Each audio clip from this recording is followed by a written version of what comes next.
It hurts to say it, and I can feel my tears welling up in my eyes, but seriously, I wish my mom wasn't going through what she was going through, but I'm so grateful to be there. Yeah. How easily do you cry? If the ASPCA commercials come on, let me tell you something. The moment I see them dogs, I can't help it. I am a crybaby of all crybabies. It is my favorite thing about myself because it reminds me that the expectations of masculinity didn't get me. I'm Rachel Martin, and this is Wildcard, the game where cards control the conversation. Each week, my guest chooses questions at random from a deck of cards. My guest this week is poet and author Jason Reynolds. Jason Reynolds has built his entire career around not talking down to kids. His best-selling and award-winning young adult books include Long Way Down, Ghost, and 2 Miles Morales Spiderman novels. All of his stories come out of his own experience as a Black kid growing up outside Washington, D.C. Jason won a MacArthur Genius Award in 2024. His most recent release is an original audiobook called Soundtrack. It is my pleasure to welcome Jason Reynolds to Wildcard. Thank you for having me. Are you ready to play our game? I'm ready. Okay, first 3 cards. 1, 2, or 3? Let's go with 1. 1. Is there a meal from your childhood that brings back strong memories? My mom had this thing. I don't know where she got it from, by the way. She had this thing about turkey wings, and I laugh. We laugh about it a lot now because I turned 40, and I'm older now. But when I turned 40, I was like, oh, I think I want to start eating turkey wings again because I stopped eating turkey wings from the age of like 13 to 40 because my mother had a weird obsession with feeding us turkey wings. And so we would have turkey wings like every night. Turkey wings and like a broccoli every a turkey night. Wing. Like that's a particular choice. It's not the turkey leg. No. A wing. My mom would make a whole pan of wings on Sunday and we would eat off that pan for the rest of the week. Turkey wings and broccoli every single night for dinner. And at some point, it gets a little boring and gross and it's fatty and it's weird and you're like, I don't want any more. And no one else is eating turkey. The other thing is that no one else is eating turkey wings, right? It's like you go to your friend's house, no one else is eating turkey wings, right? And so we're these kids and we're eating turkey wings every night.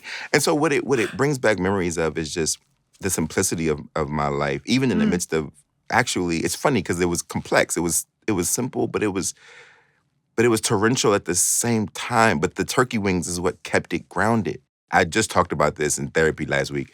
We were talking about a similar question, right? But it was a question around safety and where can I go to in my mind to where I would feel the most safe? Yeah. And it would be back to that table and that version of my mother, which is long gone, that version of my older brother, which is long gone, and that version of me, which is long gone. And there's a part of me that gets very emotional thinking about it, only because in these moments you realize that life is moving and it's changing and it's this strange amorphous thing that I really don't have that much control over. It's like I can control what I can control, but this thing is going to change. Yeah.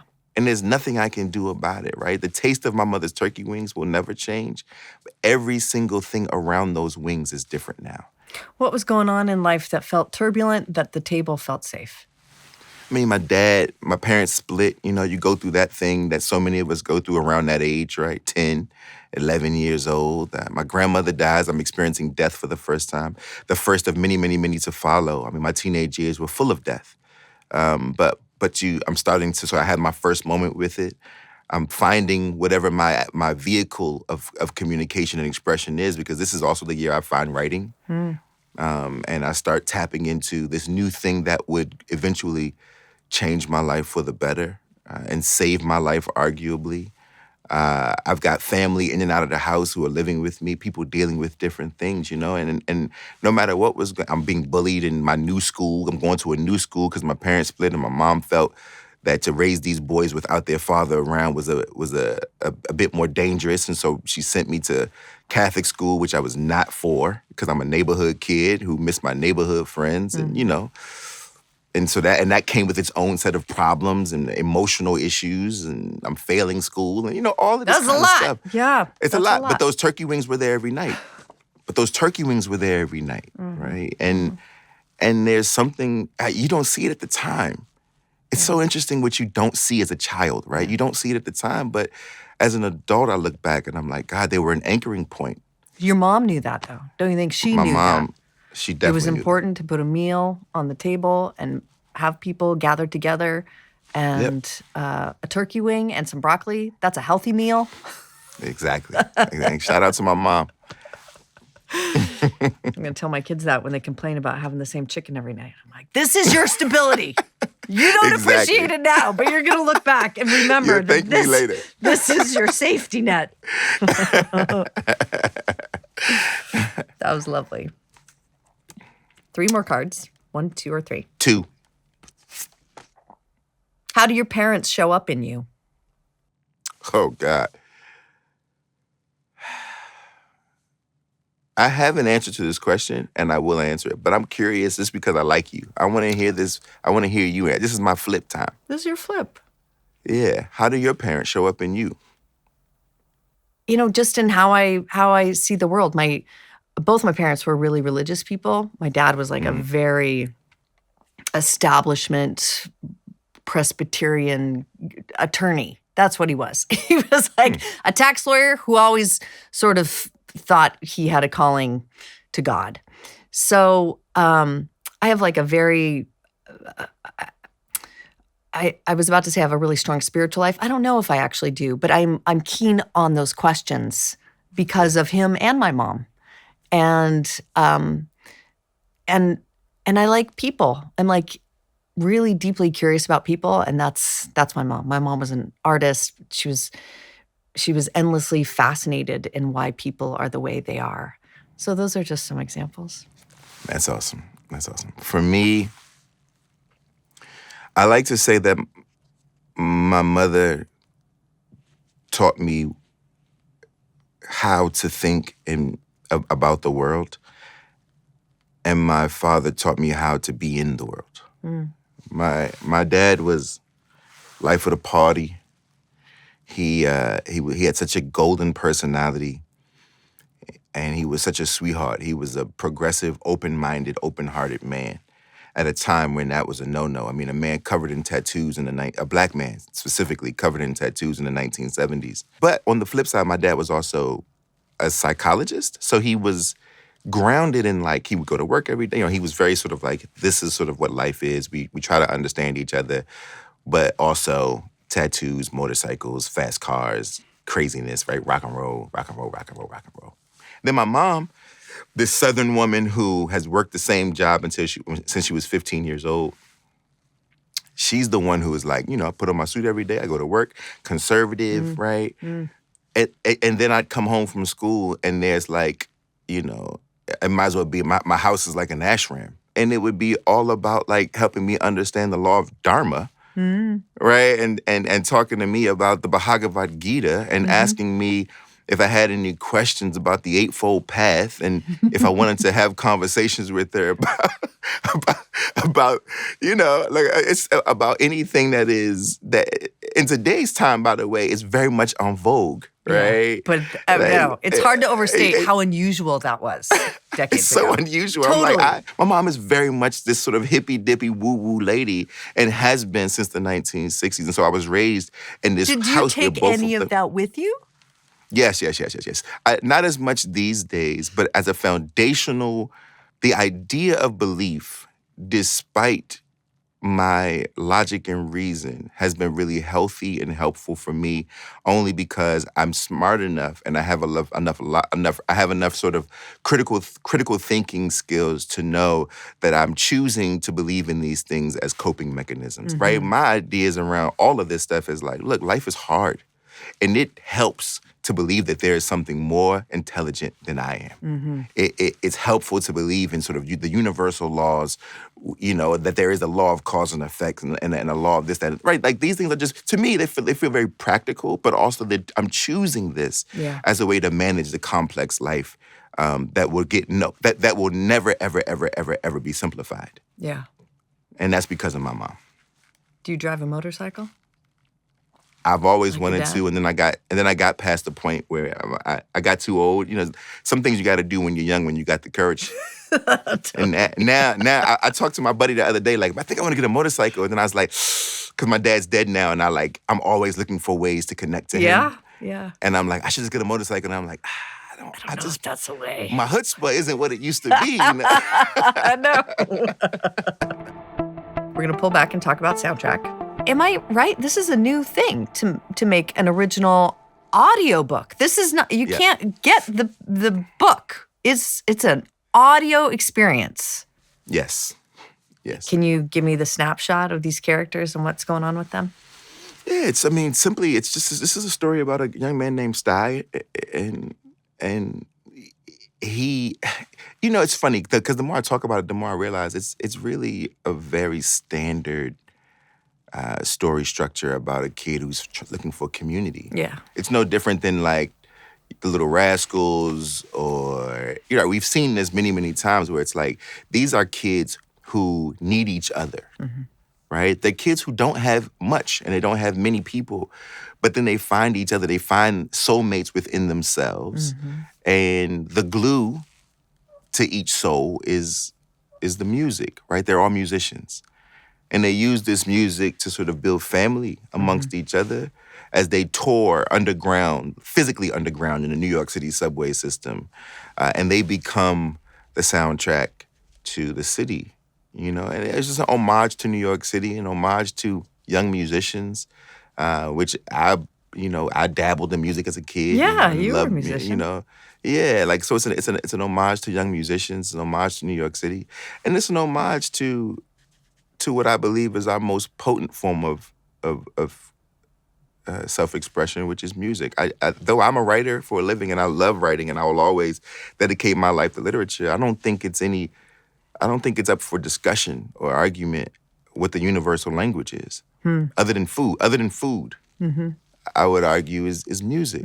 It calcifies in the brain longer than anything else, than any other physical expression, right? You could have dementia, but you will remember your favorite song, right? It's special in that way, and I wanted to honor music because I'm so grateful for the alchemy of it all. They could have been into anything, these kids in this Sure. story. They're into jazz. Are you a jazz guy? I'm a jazz guy. Yeah. I'm my musical taste. My dad introduced us to everything, you know. Like, my dad was the man. My dad introduced me to Nirvana. Right, my dad, right? So I always am so proud because cool. you know, when you get older, you realize who the cool parents were. And I'm like, they were my parents. I had the cool parents. Everybody in the neighborhood knew this, but I was living there. So it's like you don't see it, right? Yeah. And then you wake up one day and you're 28 or 30 or 40 or 50 and you're like, oh, wait, it was my parents. My dad is the one who would play Tracy Chapman's 1988 Tracy Chapman album. Wow. Right? When he was cutting my hair, that's what we listened to when he cut my hair. He would play the Tracy Chapman album on cassette tape. Right? Yeah. My dad is who introduced me to Phil Collins and Hall & Oates, and I listened to all that. Zeppelin, right? The blues, the jazz. We listened to Miles Davis, we listened to John Coltrane, Lee Morgan. My dad is playing all of this in the house. And so, you know, I love it all. I see value in it all. And I'm grateful for him for opening us up like that and really exposing us to the beauty and the diversity of music. So these kids, like you said, are playing in the subways, on the platforms, getting huge crowds. It's a particular experience to play music in the New York City subway system. Yeah. It's a particular experience to appreciate music in that venue. Are you someone who stops and listens to the buskers? If you make me. If you make me, right? If you're playing right? something that catches your ear? You gotta be, if you tapped in, it'll work when it's supposed to work. Look, if you're a New Yorker, you know there's this one guy, I don't even know if he's still around. There was no way you couldn't stop and listen to this man play this horn because it seemed like an extension of him. He seemed like a man who had fallen on hard times. This was his way of telling you what he'd been through. This was his way of crying out and saying, I am dealing and coping the best way I can. Can't you hear the beauty in this brokenness? Can't you hear the brokenness in this beauty? Right? It's really difficult as people who live in a city that is 100% challenging to not gravitate to a person that is trying to tell, he's playing your story. It's not just his. You waiting on a train in 100-degree weather underground. Is he playing your story too? You wiping tears from your eyes trying to figure out how you gonna make the rent this month. Or you just found out that your landlord is selling a building and you gotta figure out where you gonna go in the most expensive city in the world. Or you, like, this is a real, you see what I'm saying? Like yeah, totally. I think of those people as my, they're like big stop signs for me. Like New York is, everyone's just doing their thing. Everyone's just trying to get from point A to point B, and you're moving, and everyone's anonymous, and it's got to stay that way because there's so much to absorb, and there's so many people that if you absorb all the people's stuff, then you'll just explode. And what stops me is when someone is playing something or singing in particular gets me. Because when you're using your voice, that instrument, and it's like you must stop and acknowledge the vulnerability that person's putting out there, and the humanity that they are projecting into this cacophony of the New York City subway system. And it's so powerful for me. So I also, I'm obsessed with thinking about those backstories of each one of those people who in that moment is giving that gift to people of music. Yeah, there's lots. It's a beautiful thing. And, it kind of breaks my heart these days because now, DC, New York, much like DC years ago, we had phone lines in the subway, right? You could talk on the phone in the subway. This was a long, long time ago. New York has finally figured that out, and they've got that together. And I kind of wish they didn't. They need to for safety purposes. It's important to be able to communicate while you're underground. But it also means that everybody is sort of on their phones when the buskers are busking. And it's like there was something about being suspended. Everything was frozen while you waited for the train. And so they could capture an audience differently. Yeah. Because you had to just wait. And then you were sharing this experience with all these random strangers. Like this one beautiful, ephemeral moment. Amazing. Okay, we got to get back to the game. Let's do it. Let's do it. Round 2. Insights. 1, 2, or 3? Let's start with 2. Let's start with 2. Are you good at being alone? My favorite thing in the world. Truly. I think that when you work as a writer, you value time to be alone. I love it. And I love being around people too. But that requires a different kind of energy. To refill the well, I need some alone time. I go to the gym in the morning every day, and then I come home and I take a bath. Every day I take a bath, like an actual bath. Oh, that's so good. Every day. Sometimes twice. Sometimes at night too. Like bubble bath? Just straight water? I put everything in there. I'm one of those people, I got all kind of salts and flowers and all kind of, there's something about sitting in that, and I'm a large person, I'm a big guy, so I have a very big stone tub that I sit in, and there's something about being enveloped in a stone cocoon, and I just sit there. I just sit there until the water is cold, and I just think, or I just be and breathe, or I imagine and daydream. I think we really underestimate the importance of imagining, of just taking a moment to imagine and to be weird in that imagination. Yeah. Everything's a go if it's just inside your brain, right? So like the things that I would never say or do outside of my brain, I get to sort of be a different person in my mind. I get to imagine, and that shows itself in my stories. It's like I need that it taps into a part of my youth and my playfulness and my childlikeness and sometimes my childishness, which are not the same things. And because I think when I was a kid and I had lots of friends in the neighborhood, but we still, our imaginations were easily accessible. It was much easier for us to go outside, take a walk, or go to the basketball court, or go get candy from the store and pretend the candy made us stronger, or go to, you know what I mean? The power pellets. These are our power pellets. So we could, right? The imagination was always right at the sort of, you were always brimming with it. It was right at the lip, right, of your psyche. And now it's not that way. I have to go and tap in. Yeah. 2 more cards? 1. Ooh, you knew right away. 1. How easily do you cry?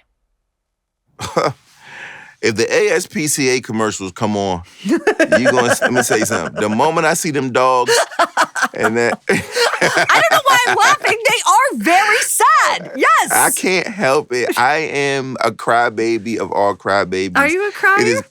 It is my favorite thing about myself. Why? Because it reminds me that the expectations of masculinity didn't get me. That I avoided it. That somehow, some way, I was able to maintain a sense of freedom. I'm so grateful. I'm so grateful. And there are moments in which perhaps it puts me in precarious and embarrassing situations, but the people who love me and the people who are around me understand me well enough to know that he's going to need a moment to get this out, and that's it. There's nothing to talk about. I'm fine. I just need a second to shed these tears and to feel what I'm feeling, and then we can move on with the conversation. I have no problem crying publicly in front of audiences of people because I don't mind telling people that I appreciate folks bearing witness to a man who is able to somehow remain free.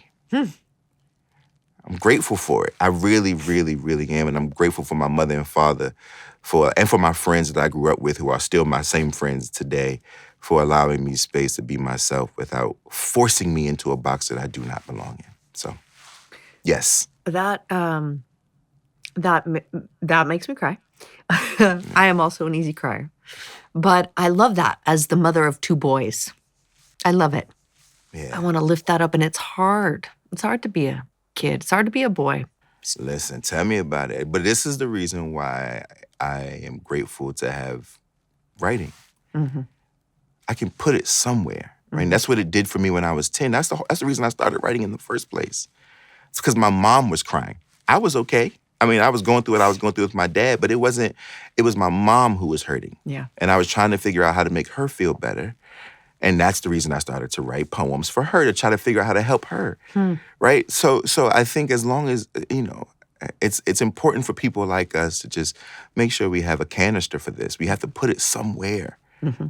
And then we'll be able to manage our health differently. Yeah. This is where I put it. Shout out to your son. I'm rooting for him. Yeah. He's a great, magical child. I'm sure. Okay. 3 more. 1, 2, or 3. Let's go with 3 this time. Is there anything you long for? Rest. You're Yeah. not getting enough of that, huh? No, I don't get enough rest. And there's a part of me that's also just not at peace. And I don't know. I've been working on it, just trying to sort it all out. I've been, I take my mental health very seriously and, because I'm one of those people who have to, And I think I'm restless, and I'm okay with being a restless person. I'm okay. Some of us are just restless. Our lives are circuses forever, and I'm totally cool. I would love to sign up for an interesting life more than anything, right? My life doesn't have to be perfect. It just has to be interesting. Yep. But I need to find some peace in that, and I haven't quite sorted that out yet. And it probably is connected to my rest. I probably can't find one. Yeah, I can't find one because I can't find the other, and that can go in either direction. I can't find rest because I can't find peace, and I can't find peace because I can't find rest. Yeah. And so I'm trying to figure that out. You feel like you're getting better at it though? Like you're moving in the right direction? I'm moving in the right direction. Yeah. I'm moving in the right direction. I got a ways to go, but I'm getting there. We're at the last round. Here we go. 1, 2, or 3. Let's go with 3. How do you think your life should be judged? By my efforts. Your actions. My actions, yes. I guess efforts is different. But my efforts, because my actions, look, I'm a person who believes that action overweighs your intention, right? Like the truth of the matter is what you were intending and what you did, unfortunately, they often are dissonant, and the people who have been affected by your actions don't care about what you intended them to be, right? It's like we have to take account of the actual fallout of the decisions that we make. Yeah. That being said, if I had to choose how my life was judged, I would say judge it by my effort, by by what I was trying to do. Right, and it's the And by trying. and It's an by the trying. intentional word. It's not your accomplishments. Exactly. It's not what you did. But what that I was Yeah. that I was trying, and that I was trying relentlessly. And in my particular case, that I was trying to make sure that our babies were loved and felt loved. That I was trying to make sure that my family, all of them, and all of our complicated relationships, that they knew that I was trying to change the trajectory and show us that there's more, and that I am a product of them. That I am. This is what you made. So we can be mad and bicker with one another, but look at what you made. And they taught me that effort was more than half the battle. Are you trying? It's easy to say you are, right? Are you trying? It's even easy to stumble into success one time, right? It's a possibility that you could it happens all the time. Sure. But do you have the effort? Do you have the stomach to be effortful for the long haul? Right. The consistent effort. That he lived an effortful life in every part of his life and everything that he chose to pour himself into. That's it. And if I could do that, if people could say, like, man, that dude really lived this thing like he gave it everything he had, I'll take it. Oh, but my dear, I hear in that your longing for rest. Exactly. Like when you're trying so hard, when everything is like, when you view your life as being judged by your effort, then you're going to keep going. You're going to keep efforting. This is the problem. It's exhausting. This is the problem. I mean, look, my dear friend and everybody's favorite human, LeVar Burton, told me one day, he said he was chastising me, scolding me about this very thing.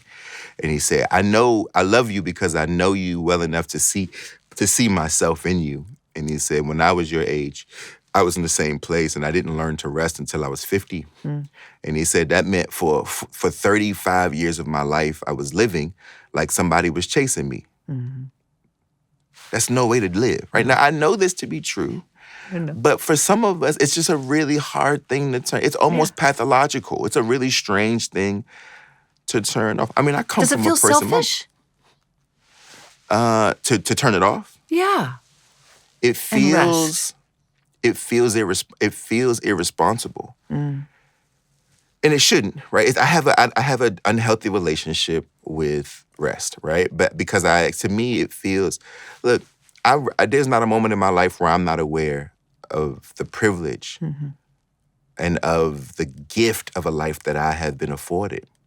I also know that there are many people who are more talented and who has worked harder than I have and who could turn a phrase sharper than anybody in the world, who may never get their opportunity to live the life that I live. And so for me, my job is to justify every day why it's been given to me. My job is to honor them by doing my very best to make the most of the fact that it happened to me. So rest feels a little bit irresponsible. It feels a little disrespectful to all the people who want to be sitting where I'm sitting, for the people who deserve to have their stories told, but for whatever strange reason won't get their moment. If this is my lot in life, then part of me just wants to kind of shoulder that, knowing what their lot in life might be. Yeah.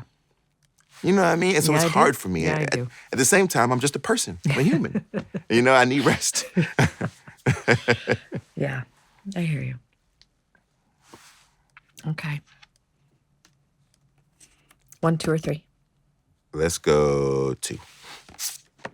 Are you preoccupied with the past, the future, or neither? Oof, this is a good one. Right? I like this one too. This is a very good question. I'm definitely not preoccupied with the past. I love future thought. I love projection. You know what it is that like I've got heroes. And because I have so many heroes and because I'm a student, and in this particular context, I'm talking about like work stuff, like being a writer and being a student of literature and being a person who gets to know so many of your heroes.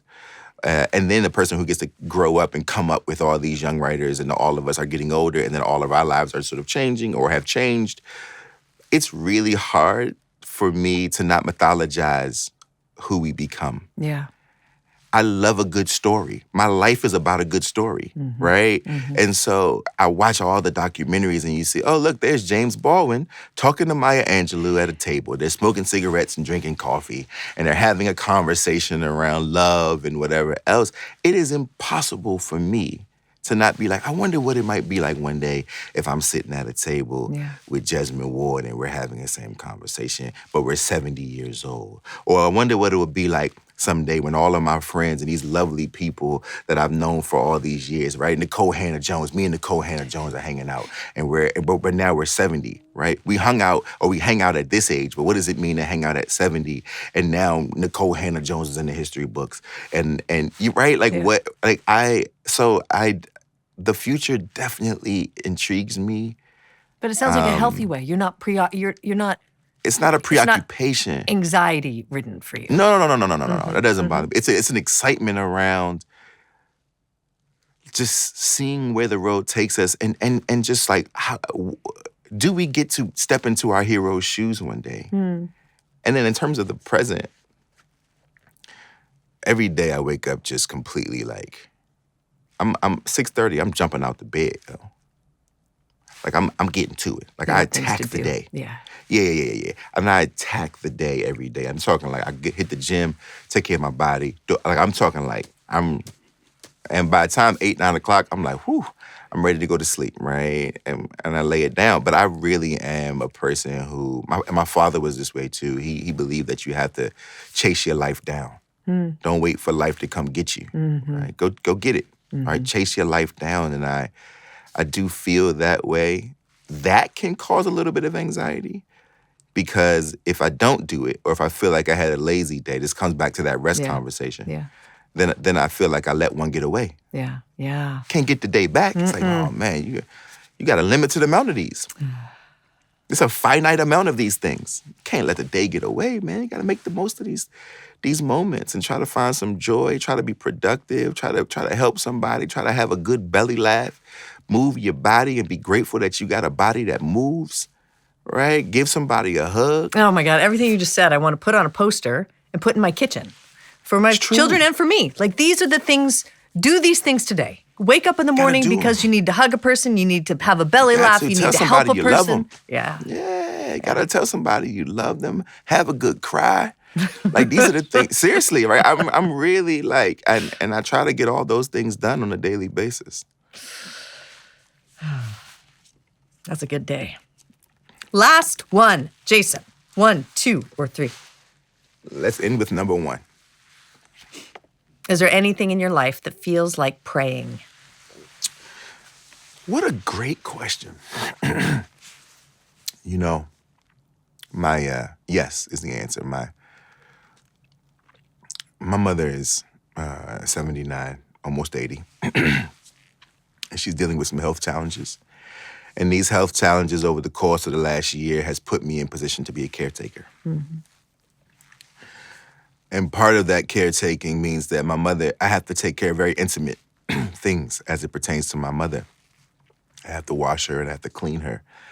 I have to, I pull her panties up and do all sorts of things that, to be honest with you, I did some of this stuff when I was 18, when she was ill with cancer a long, long time ago. So it isn't that it's jarring. It's that at this age, it feels different. And at this age, it feels in the midst of its burden, because it is that, if we're being honest. It is burdensome sometimes. Yep. It also feels like prayer. It feels like I'm praying. I'm praying at the only creator that I've ever actually physically known. Right? I'm my mother. I'm bowing at the feet. I'm washing the feet of the only God I've ever physically touched. And does it feel like praying? It feels like praying and everything else. This is the hallelujah of all hallelujahs. And I really, really mean that. It doesn't mean it's not difficult. It's painfully difficult.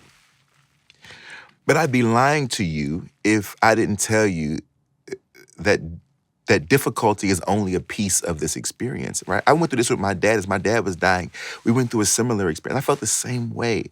And to be honest with you, as a person who's not very religious, I've known prayer. This has been, these two moments have probably been, these two moments in driving through the desert in Arizona, which seems so far away from these things, but it's not. It's the acknowledgement of a bigger thing, and the acknowledgement that there are bigger things to acknowledge. In Arizona, it's the mountains and the sky. It's the openness and the emptiness of a world unmuddied by buildings and architecture, and right, like this is God if I've ever known God. In my mother's bedroom, it's a similar thing. It's me acknowledging a vessel that has given me everything that I've become, and as that vessel continues to sort of to empty, right? It's seeping out, and she's not on E yet, and she's fine, but E is coming. The tank is emptying, right? And to be there and to maintain this vessel, to maintain her comfort, to maintain her dignity by making sure that she's clean and cared for. Come on, I mean, what else could prayer be? Prayer can't just be asking. Right? Sometimes it's me saying I'm so grateful for everything you've given me that me taking these 45 minutes to bathe you is a very small drop in the bucket of the gratitude that I actually owe you. And I will do everything I can to refill, to pour into this until I can't pour, or you don't have a bucket anymore for me to pour into. What a gift. What a gift, honestly. And it hurts to say it, and I can feel my tears welling up in my eyes, but seriously, I wish my mom wasn't going through what she was going through, but I'm so grateful to be there. Yeah. So that she don't have to go through it by herself. She can go through it with what she made. You made the thing that is meant to come here and make sure that you're all right in the midst of this process. I'm gonna help you slide on up out of here. I'm gonna help you transition. I'm gonna make sure that there's comfort for you. The least I could do after teaching me how to be bold, how to be caring, how to be sensitive, how to cry, how to be a person whole and unfettered by the pressures of this life. Come on, the least I could do. That is prayer. Freedom, space, like that's prayer, for sure. Oh, that was a good one, Jason. Oh. These card games, this is a good game. We end our show the same way, every time, with a trip in our memory time machine. Okay? You pick one moment from your past. It is not a moment you want to change anything about. It's just a moment you want to linger in a little longer. Which moment do you choose? Oh,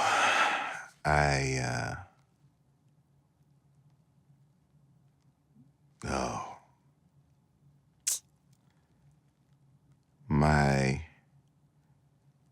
father, when I finally made it, started to make a couple of dollars, I went and I bought myself a 911, a Porsche 911. Oh, good for you. Cherry red. Guard red, as the Porsche people say. And I took it to my father's house. My father had been fighting cancer for a while at this point. But he was home. He had done some surgeries. It was looking good. And I took it. He was a car man, specifically American Muscle. He loved the Mustang. He loved a Corvette. Those were his cars. And he did not like anything other than those cars. But I took my German sports car to his house, and he came outside.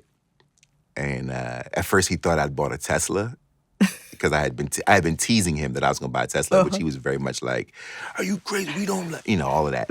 And so he comes outside and he sees this car, and his eyes light up, and he's like, "Let me drive it." And he gets in the car, and we pull out onto the main road. He lived in the country, and we pushed it to about 150 miles an hour, maybe. And And I remember him slowing the car down, and I'm looking at him, and I'm like, man, I'm white knuckling. Yeah. And he's like, and then we pull back into his driveway, and he's like, I won't lie to you, I was a little afraid, right? And we just bust out laughing. We had this moment. And then right after that, he told me that he was gonna die. So right after that, he said, look, I'm not gonna be able to beat this thing. And I probably got 6 weeks. And so I just want to, so we started to have a very different conversation. And it was all very lovely, honestly, but painful, And if I could extend a moment, me and the old man, we would have driven a lot longer.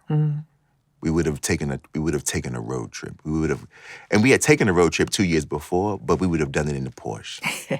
And we would have just tore the road apart because it was the last time that I saw my father alive. He was living for another 6 weeks, but the last time I saw that thing in his eye that reminded me of who he was and what he had given me, this knucklehead kid who had a penchant for toys, and I'm just like him, fast cars and all the things, all the stupid stuff of boyhood.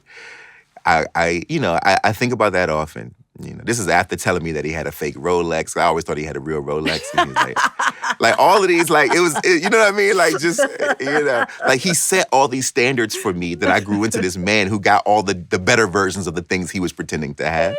And so I just wish he would have lived a little longer for me to give him and show him some of the sweet bits. Yeah, that's beautiful. Yeah. Jason Reynolds, thank you so much for doing this. My pleasure. Thank you. So this might have been the best. This is the best thing. This might have been the best interview I've done. Thank you. Maybe ever.